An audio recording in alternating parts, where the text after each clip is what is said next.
Welcome to this explainer. Today, we're diving into a deeply practical monthly management tool for your soul and your schedule.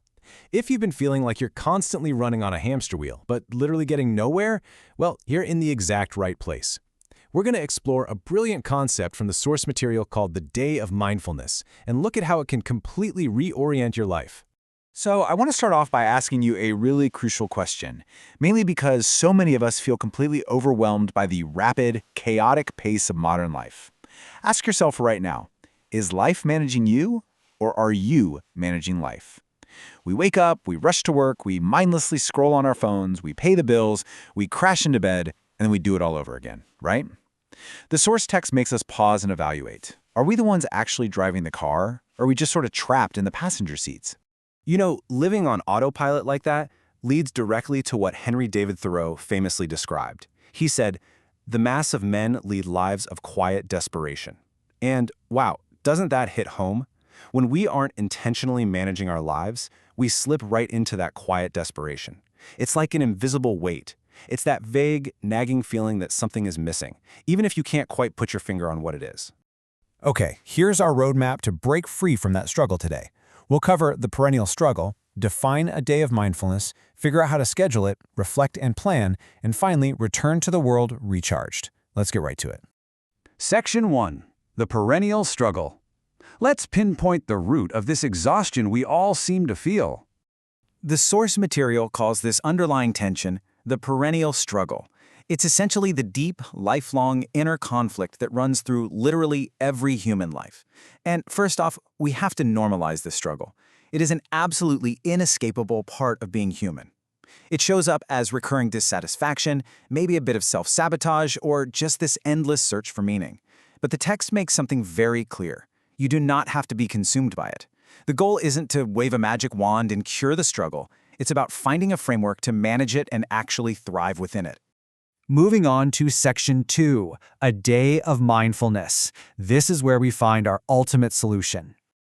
All right, so here is the absolute core concept of our explainer, the Day of Mindfulness. The book defines this as a dedicated block of time, scheduled every single month, used exclusively to review your past month's goals, assess your habits, and intentionally plan for the upcoming month. We are totally reframing mindfulness here. I mean, usually when we hear mindfulness, we picture some mystical retreat or sitting cross-legged on a remote mountaintop, right? But the source material positions this as a highly grounded, actionable, monthly reset mechanism. The crucial takeaway here is how tactical this day is. It allows you to take abstract mindfulness and tightly bind it to concrete, everyday actions. You aren't just sitting and breathing. You are actively reviewing your past decisions. You're budgeting your finances. You're checking your sleep and fitness routines. And, being honest with yourself about whether you've actually stepped foot in that gym recently. And you are setting goals. It is a true management tool for your entire existence. By carving out this time, you stop just reacting to what life throws at you, and you start designing it.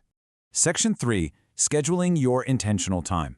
Let's talk about exactly how you can carve out this time without feeling trapped in a rigid corporate schedule. To actually make this habit stick, the source advises aligning this day with specific, reliable anchors. You have a couple of really interesting options here. On one hand, you can use strict calendar dates, like the 10th or the 24th, which is a great way to avoid the typical end-of-the-month chaos. On the other hand, you can leverage the natural rhythms of the lunar cycle. You could use the full moon for deep introspection, the waning moon to review your past habits, and the waxing moon to intentionally plan for the upcoming month. Ultimately, the goal here is consistency, not perfection. You really just have to choose the rhythm that works for you. Some people might block out an entire Sunday once a month. Others might break it up into 2 consecutive afternoons, or even spread little chunks of it throughout the month. The source strongly emphasizes adapting this practice to your own unique energy levels. Honestly, the exact format matters way less than simply committing to doing it every single month. Section 4, reflect, assess, and plan. Let's get into the nuts and bolts of what you actually do during this scheduled time. So during this block of time, you're going to move from high-level reflection all the way down to dealing with the tiny, annoying details of everyday life. Step 1, you review. Did your actions actually align with your core values last month? Step 2, you check your physical foundation, your health and fitness. Step 3, you budget your finances. Because let's face it, ignoring our bank accounts doesn't magically make the bills disappear. And financial stress is a huge roadblock to inner peace. And step 4, you handle the minutia.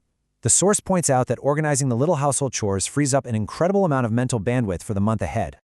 Using a simple matrix to break your life down into specific areas makes the whole concept of self-evaluation incredibly concrete and manageable. Let's look at the mental category. For instance, instead of just saying a vague, "Oh, I want to be less stressed," the adjustment is specifically 5 minutes of 4-7-8 breathing, which is a really great technique highlighted in the text. For the physical category, it might be adding micro-workouts throughout the day rather than forcing an intimidating hour-long gym routine. You isolate an area of life, assess the habit, and plot a very specific, actionable adjustment. Now, to keep the momentum going for the upcoming month, the text suggests incorporating short challenges ranging from 3 days to a week. These don't have to be monumental tasks at all. It could be committing to daily push-ups for a week or practicing focused prayer and meditation for 3 days. It's about getting those small wins.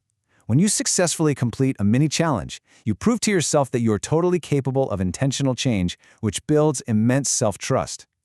Finally, Section 5, Returning to the World. Let's see how all this inward focus actually prepares you for the outside world. Because, you see, we don't reflect just to stay in a little bubble. We reflect so we can live better out in the world. This brings us to step 12 from the source text, beautifully captured by Ralph Waldo Emerson. It is one of the most beautiful compensations of this life, that no man can sincerely try to help another without helping himself. It shows that our ultimate goal in organizing our lives, tracking our budgets, and managing our habits is actually so we can be of service to others. Once you've managed your own internal chaos through your day of mindfulness, you finally have the emotional and energetic capacity to be genuinely useful, honorable, and compassionate to the people around you. Now, I know you might feel overwhelmed looking at the news, thinking you can't possibly make a dent in the world's problems. But the text insists that you do not need a massive global initiative. You just need to start with the small things right in front of you. Pick up some trash in your neighborhood. Clean the microwave in the break room at work without asking for credit, which, let's be honest, is the ultimate test of character. Say a genuinely kind word to your partner. It's hands-on, face-to-face, real-life action. That is the true, beautiful result of a successful day of mindfulness. So I want to leave you with this provocative question. Look at your calendar. Look at the moon phases. When exactly is your first day of mindfulness going to be?